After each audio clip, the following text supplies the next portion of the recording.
지난 한 주간도 주 안에서 평안히 잘 지내셨습니까? 다시 성경을 읽다. 오늘이 신약 12번째 시간 에베소서입니다. 먼저 지도를 통해서 저희들이 좀 확인한다면요. 에베소가 여기에 있죠.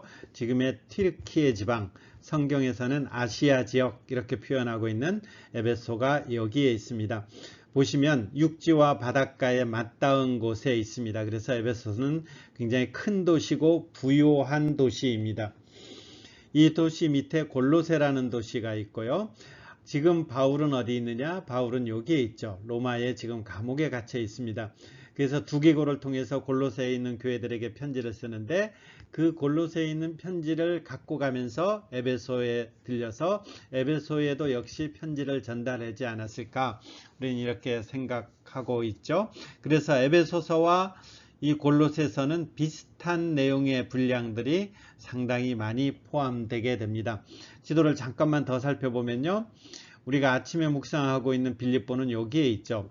이렇게 쭉 자르면 오른쪽이 터키 튀르키예 지방이고 왼쪽이 유럽. 그래서 동과 서양이 만나는 지방. 바울이 이쪽 갈라디아 지방을 다시 한번 돌아보기 위해서 왔지만 이 마게도니아 환상을 보고 빌립보에 건너가면서 이제 유럽에 하나님의 복음이 전해지기 시작하죠. 그리고 우리가 주일날 하나님의 말씀으로 교훈받는 고린도 교회는 여기에 있습니다. 여기는 지금 그리스의 아테네 근처에 있게 되죠. 자, 그러면 오늘의 배경이 되는 에베소는 어떤 도시인가 했을 때에 몇 가지 그림만 먼저 보여드릴게요. 지금 현재 남아있는 에베소의 모습입니다. 여러분 바닥이라든지 기둥이라든지 이 얼핏만 봐도 굉장히 화려한 도시였다, 큰 도시였다라는 것을 알 수 있죠. 에베소는 밤모섬으로 가는 배편이 있는 항구입니다. 밤모섬 하면 누가 생각나죠? 사도 요한. 그리고 사도 요한이 말년을 보낸 곳. 그래서 사도 요한의 무덤이 여기에 있습니다. 그리고 소아시아, 성경에서는 이쪽 지역을 소아시아라고 표현하는데 소아시아의 수도였으면서 아주 번성했던 그런 도시입니다.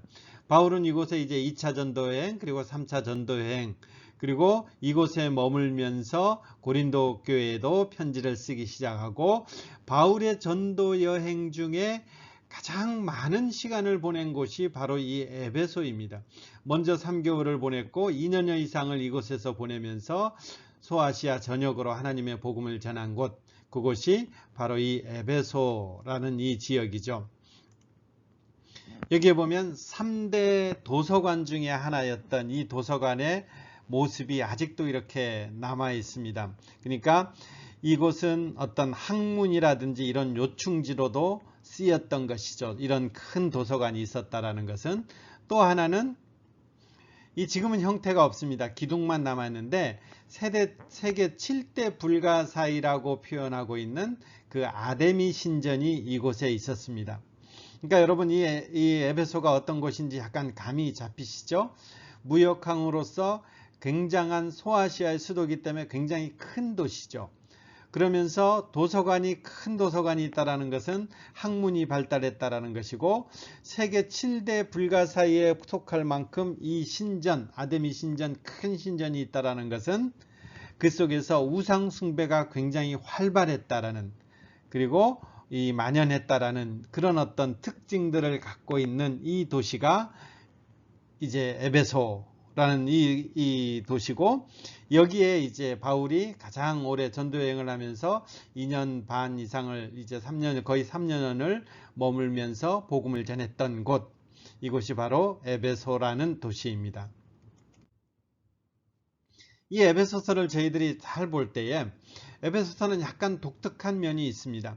왜냐하면 저희들이 주일날 볼 때 고린도 후서에 바울이 이 지적하는 부분이 뭐냐면 거짓 교사들로 인한 그 어떤 그 교회가 망가지는 것들에 대해서 바울이 편지를 쓰지 않습니까? 그러니까 초대교회는 거의 대부분 거짓 교사들이 많았습니다. 고린도 교회가 그렇고요. 그 다음은 고린도 교회 다음에 나오는 우리가 갈라디아서를 보다 보면 지난주에 저희들이 살펴봤지만 막 이상하다, 진노를 받을지어다 막 이런 극한 표현을 쓰면서 이 거짓 교사들을 이제 뭐라 그러고 있죠.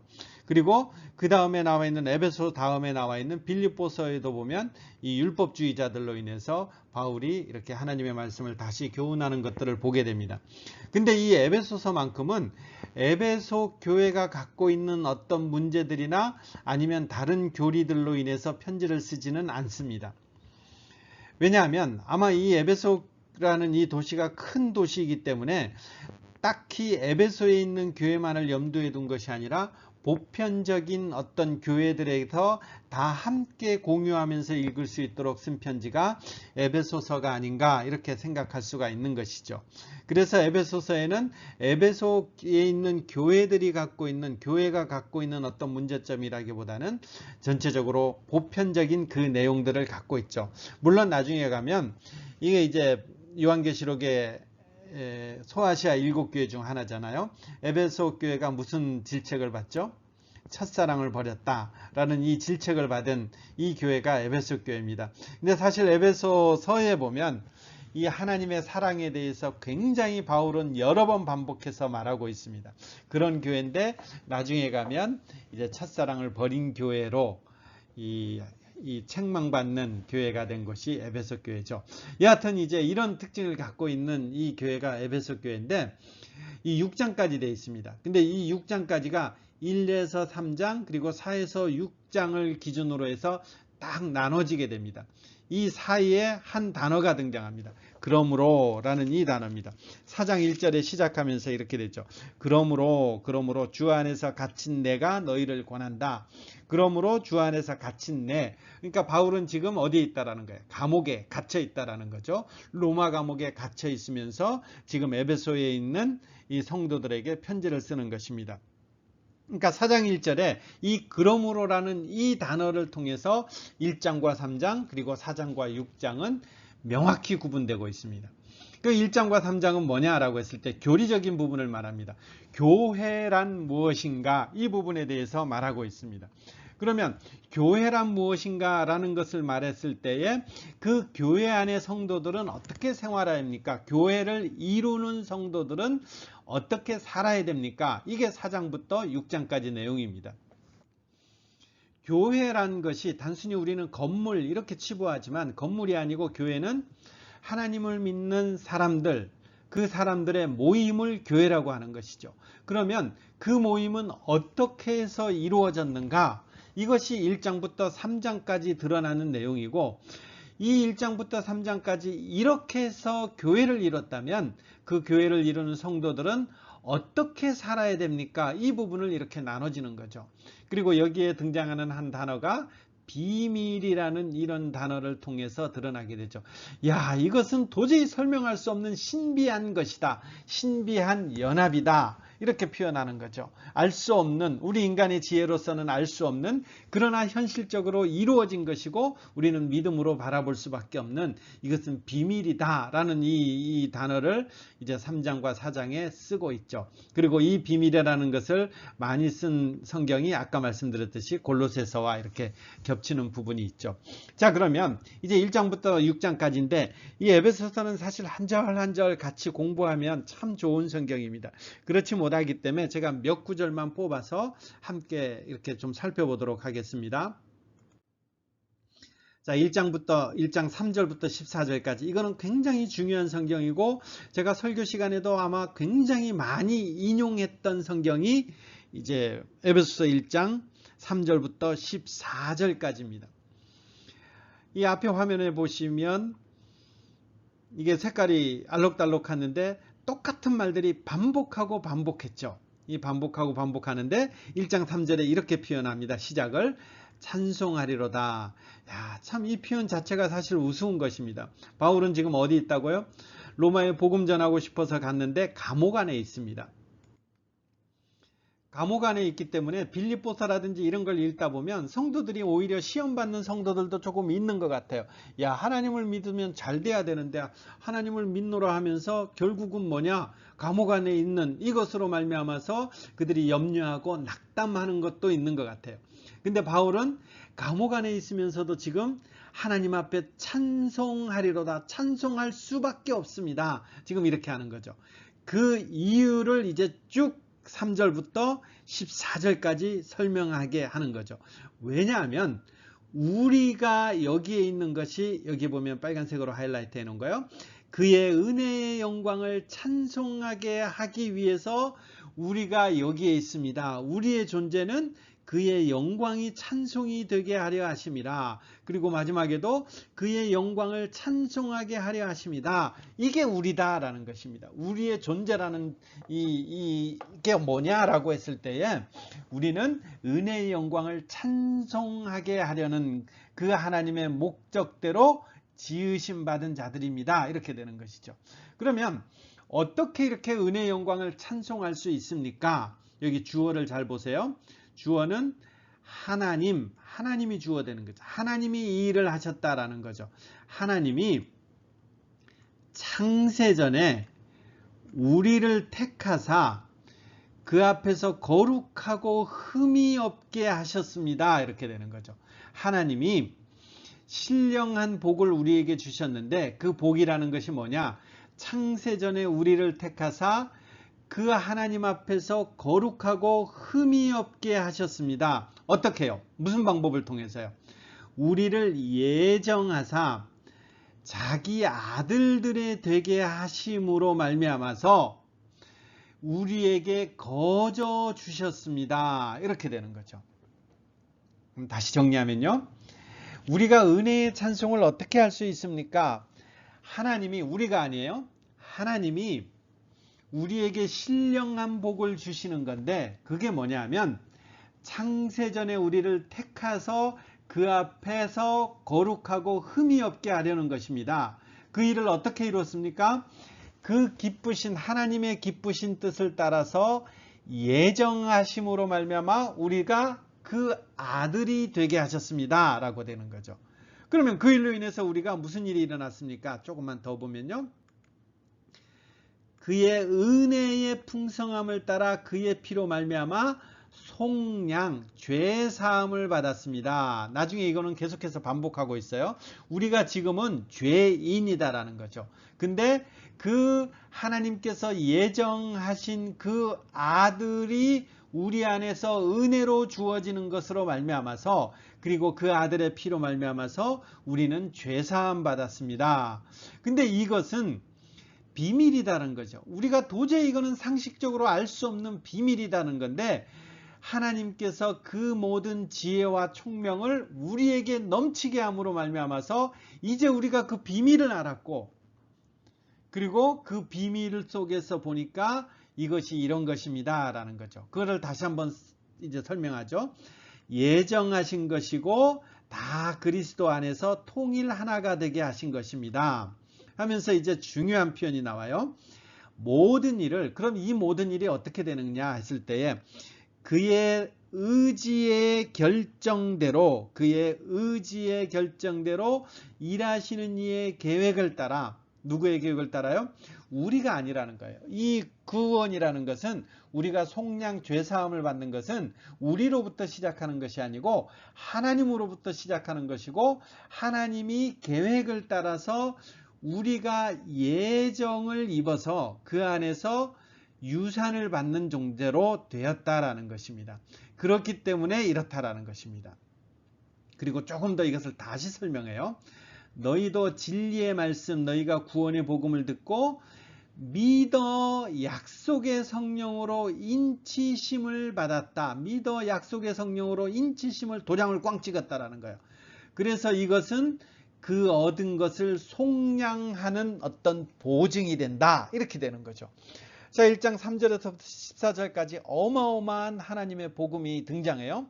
그것은 우리의 존재라는 것이 하나님의 영광을 찬송하는 존재로 하나님께서 만들어 주셨는데, 그래서 바울은 그것을 찬송한다라는 거예요. 어디서요? 감옥에 있으면서도. 그러면 어떻게 우리가 찬송할 수 있는 존재가 됐습니까?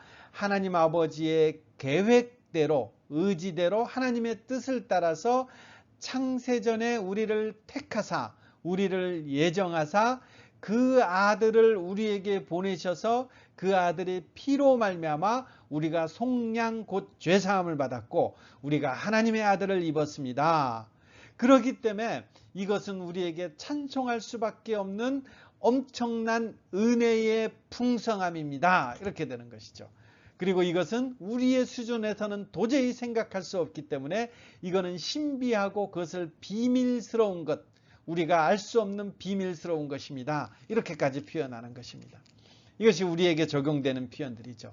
우리의 신분이 어떤 신분이냐라고 했을 때 하나님께서 갑자기 뚝 너를 구원해야 되겠네 해서 구원한 것이 아니라 창세전에 예정하시고 그 하나님의 뜻과 계획에 따라서 그 아들을 이 땅 가운데 보내셔서 그 피를 흘리게 하심으로 말미암아 우리를 찬송하는 존재, 하나님의 자녀로 만들어 주셨다라는 거죠.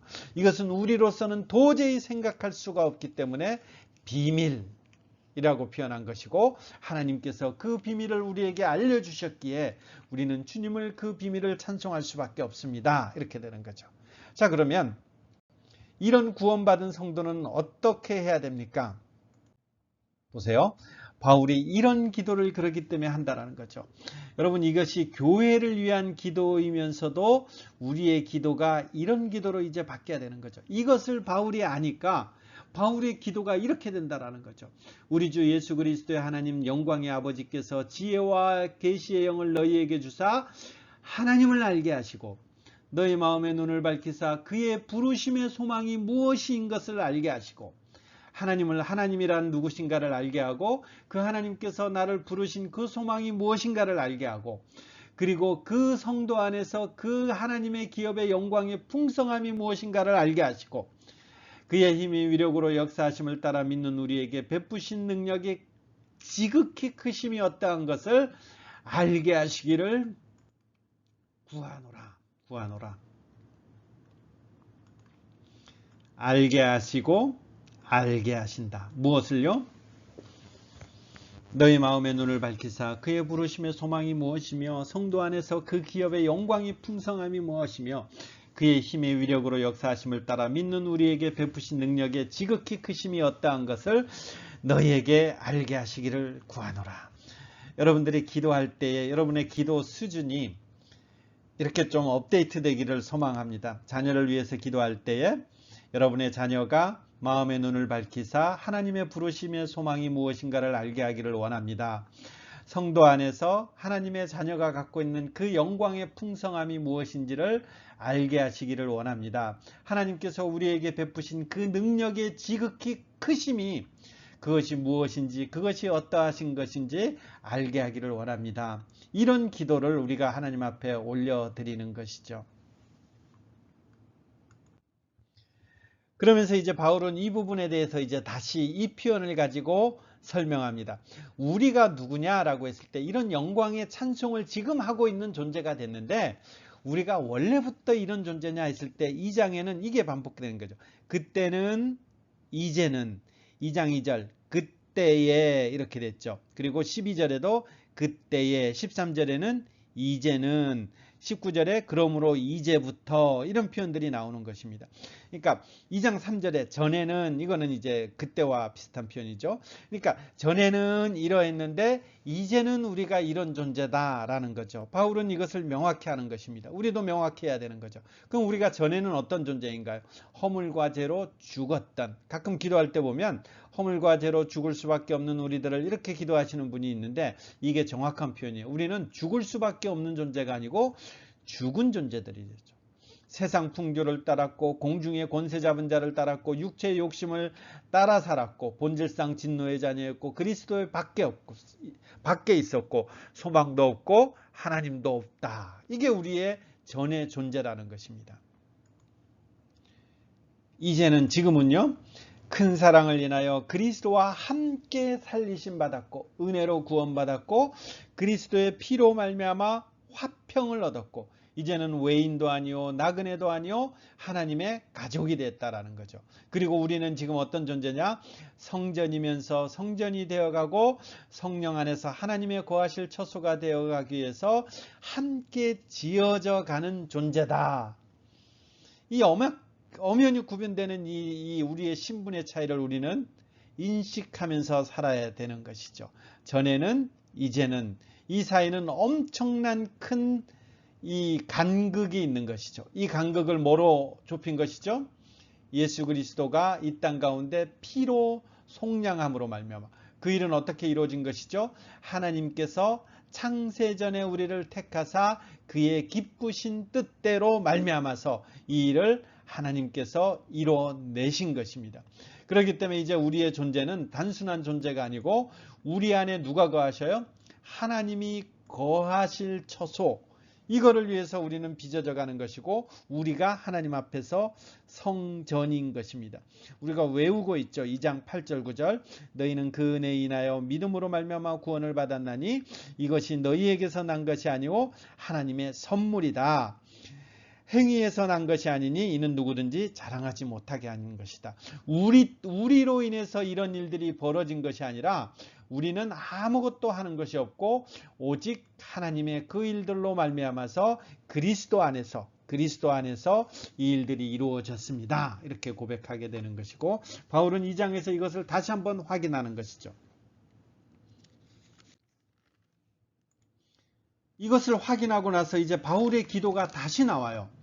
이러므로 내가 하늘과 땅에 있는 각 족속에게 이름을 주신 아버지 앞에 무릎을 꿇고 비노니 기도하노니, 이런 기도들, 이런 바울의 기도들을 우리는 따라하는 것입니다. 앞에 기도, 그리고 두 번째 기도, 이런 기도를 날마다 따라하고 내 자녀를 위해서, 내 이웃을 위해서, 성도를 위해서, 교회를 위해서 기도할 때에 물론 현실적인 기도는 우리가 반드시 해야 되죠. 그것이 우리 앞에 놓여져 있으니까요. 그럼에도 불구하고 우리는 이 그림을 보면서 이런 기도를 할 수 있는, 이 하나님의 은혜가 임하기를 소망할 수 있는 이 기도가 교회 가운데 올려져야 되는 거죠. 어떤 기도를 했는가 한번 볼게요. 그의 영광의 풍성함을 따라 그의 성령으로 말미암아 너의 속사람을 능력으로 강건하게 하옵시며, 우리의 속사람이 변하는 것입니다. 하나님 앞에서 주님 닮은 모습으로 날마다 빚어가게 해주십시오. 믿음으로 말미암아 그리스도께서 너희 마음에 계시게 하시옵고. 이건 무슨 말이에요? 우리는 구원받았기 때문에 성령 하나님께서, 주님께서 우리 마음에 계시는 거예요. 좌정하시는 거예요. 근데 다시 이런 기도를 올린다라는 것은 그분이 우리 안에 계셔서 우리를 통치하게 해주십시오 라는 것입니다. 그분이 우리 안에서 주인이 되셔서 그분이 우리를 통치하고, 그분이 우리를 통치할 때 내가 그 앞에서 순종하게 해주십시오. 너희가 사랑 가운데서 뿌리가 박히고 터가 굳어져서 능히 모든 성도와 함께 지식에 넘치는 그리스도의 사랑을 알고, 이 지식이라는 것은 하나님의 아는 지식입니다. 하나님을 아는 지식이 넘치고 넘치다 보니까 이 그리스도의 사랑이 어떠한가를 알고 안다라는 것입니다. 이 안다라는 것은 단순히 지식적으로 아는 것이 아니라 그 사랑 앞에 깊이 빠져들고 그 사랑으로 교제하는 것을 말하는 것입니다. 그래서요, 이 다음 표현 기가 막힌 표현이죠. 그 너비, 길이, 높이, 깊이가 어떠함을 알아. 우리는 이것을 아는 것이 이 땅에서의 가장 큰 복이 되는 것이죠. 하나님의 모든 충만하신 것으로 너희에게 충만하게 하시기를 구하노라. 뭘 기도하는 것입니까?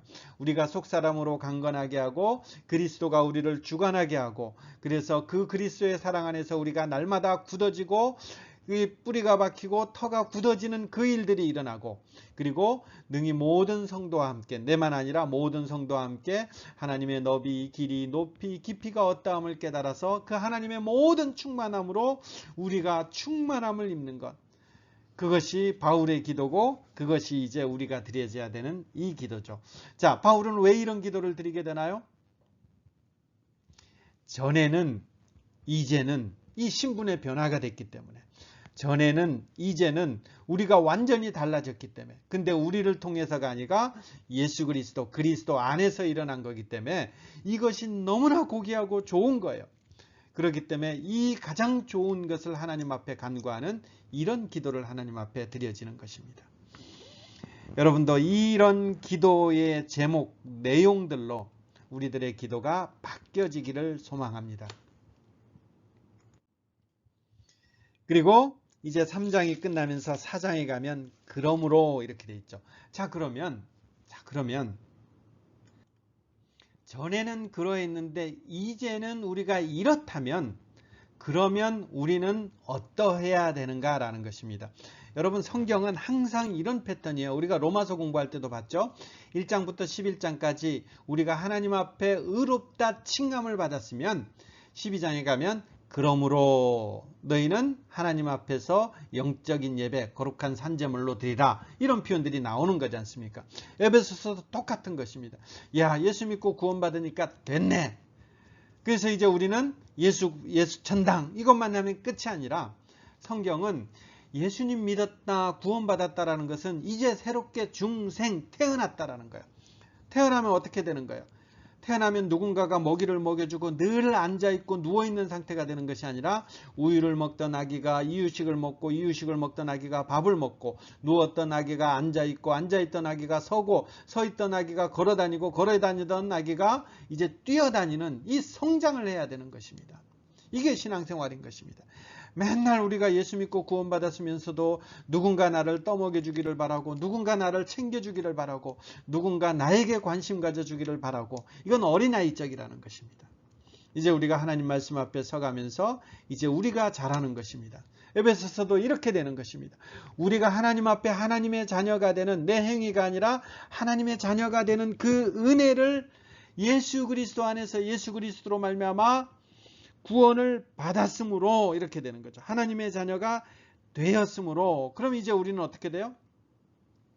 그러므로 주님 안에서 갇힌 몸이 된 내가, 바울은 지금 감옥 안에서 편지를 쓰기 때문에 여러분에게 권합니다. 여러분은 부르심을 받았으니 구원받았으니 그 부르심에 합당하게 살아가십시오. 이런 것입니다. 내가 구원받았으니 됐다 이게 아니고 이제는 그렇게 살아간다라는 거예요. 어떤 거 있어요? 겸손, 온유함, 오래 참음, 사랑으로 서로 용납, 평화의 띠로 묶어서 하나가 되게 하는 것을 힘써 지키십시오. 이게 갈라디아에서 우리가 표현했던 성령이 열매 맺는 삶이다. 이런 거하고 이제 일맥상통하는 것입니다. 그러니까 우리가 구원받았으니까 이제 우리가 물론 당연히 어떤 종교적인 행위들이 있지만 이 속 사람이 강건해지는데 서신서에는 그렇게도 강조하는 것입니다. 우리의 속사람이 날로 주님 닮은 모습으로 살아가는 것. 이제 그 부르심에 합당하게 사는 것. 이게 뭡니까? 옛날에는 이렇게 은혜 받고 하나님 앞에 은혜 받고 그 구원의 감격 있으면 다 신학교 가고 그랬어요. 근데 성경은 뭐라고 표현합니까? 겸손, 온유함, 오래 참음, 사랑으로 서로 용납함, 하나됨. 이런 것들을 힘써 지키라는 것입니다. 누가요? 구원받은 사람들. 그러므로 여러분은 지난날의 생활 방식대로 허망한 욕령을 따라 살다가 썩어 없어질 그 옛사람을 벗어버리고 마음의 영을 새롭게 하여 하나님의 형상을 따라 참 의로움, 참 거룩함으로 지으심을 받은 새 사람을 입으십시오. 이게 우리가 성화, 우리가 나중에 이제 이렇게 되는 것이죠. 하나님의 형상을 따라 지었는데 아담이 타락함으로 말미암아 그 하나님의 형상이 어그러지고 찌그러지고 불쏘시개만 남아있는 것입니다. 근데 이제 예수 그리스도로 말미암아 우리가 다시 하나님의 자녀가 되었기 때문에 이 어그러지고 이 왜곡된 하나님의 형상을 다시 회복하는 삶으로 살아가는 것입니다. 그게 뭡니까? 의롭게 사는 삶, 거룩하게 사는 삶. 이런 것들로 인해서 새 창조된 삶을 살아가십시오. 이렇게 되는 것이죠. 다 그러므로 라는 표현이죠. 그러므로 사랑을 받은 자녀답게 사랑을 받는 자녀답게 너희는 하나님을 본받는 자 되고 그리스도께서 너희를 사랑한 것 같이 너희도 사랑 가운데 행하라. 그러므로 여러분은 어떻게 살아갈지를 살피십시오. 지혜롭지 못한 사람처럼 살지 말고 지혜로운 사람처럼 세월을 아끼십시오. 때가 악합니다. 이 전부 그러므로가 몇 개 더 있는데 제가 대표적인 것만 이렇게 갖고 왔습니다. 그러므로 하나님 앞에 구원받은 하나님의 자녀이므로 이제 우리는 이렇게 살아야 됩니다. 이 순서가 바뀌지 않죠? 우리가 이렇게 살기 때문에 하나님의 자녀입니다. 이게 아니고 이렇게 만들어 놓았기 때문에 우리는 그 반응으로서 이렇게 삽니다. 이렇게 되는 거죠.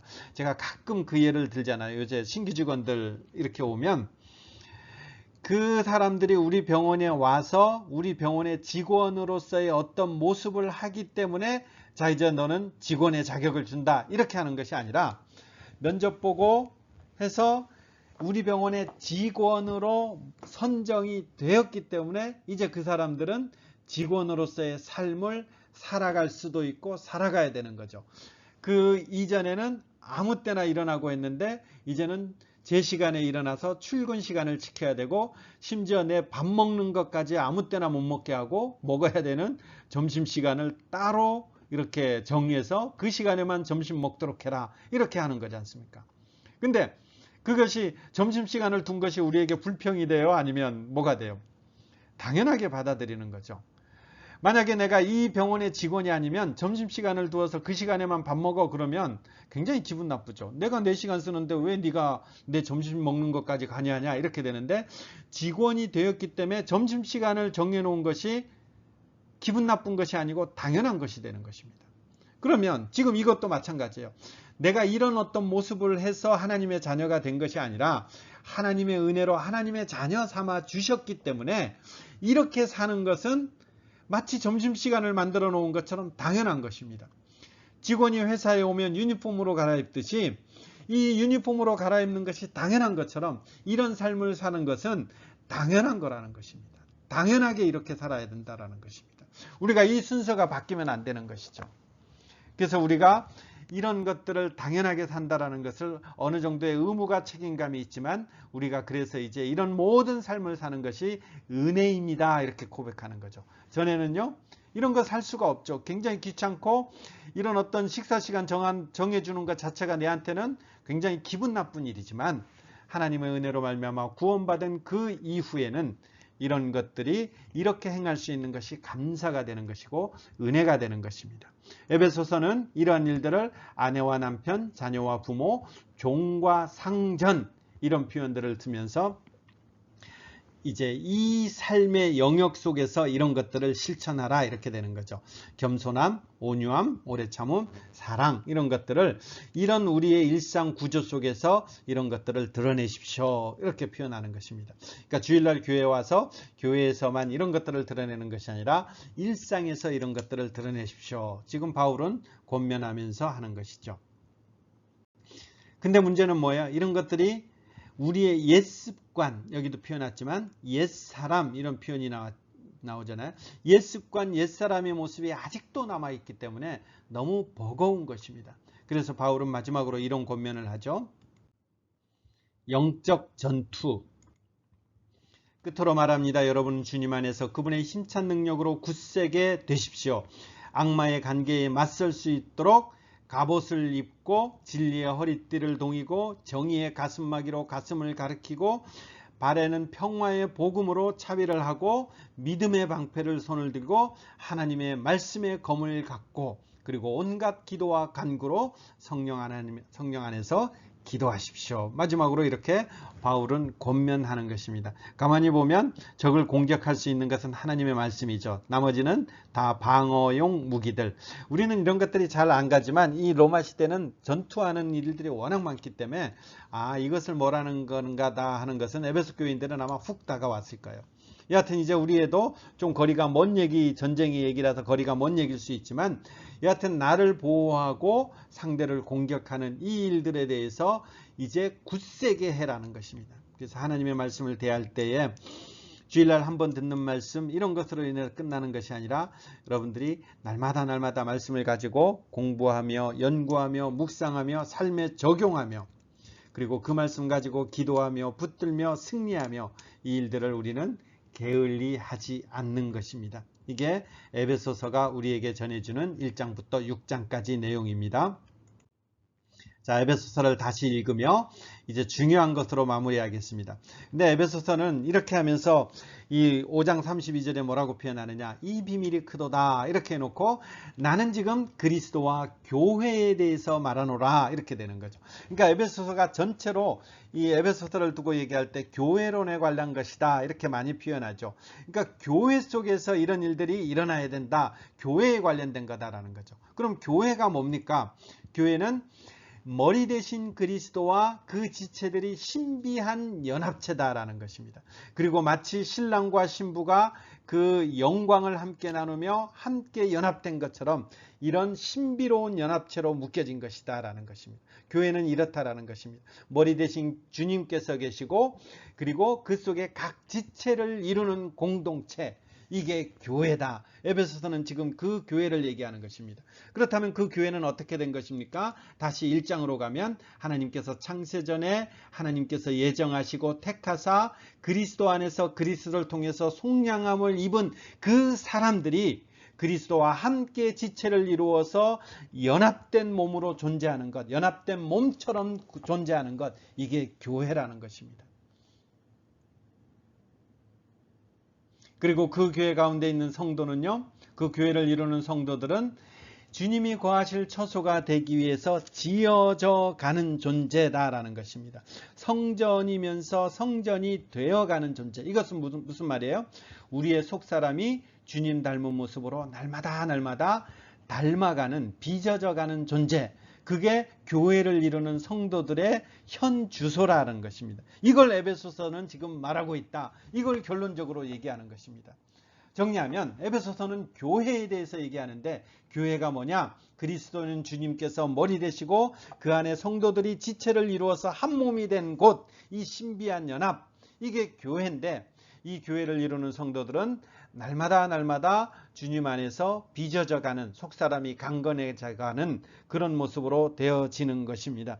예수 안에서 함께 지어져가는, 예수 그리스도와 함께 지어져가는 존재, 그게 성도인 것입니다. 에베소서를 다시 읽으면서요, 여러분에게 이 은혜가 있기를 바랍니다. 하루하루가 지날 때마다 그리스도 안에 이 몸된 지체로서 날마다 그 머리 되신 주님을 닮아가는 존재로, 어제보다 오늘이 낫고 오늘보다 내일이 낫고, 그리고 한 세대가 또 지나면서 또 그렇게 빚어져 가지고 성숙해져 가는 그런 여러분들이 되시기를, 그런 빚어져 가는 주님 닮은 모습이 되시기를 간절히 기원하며 그리고 축복합니다.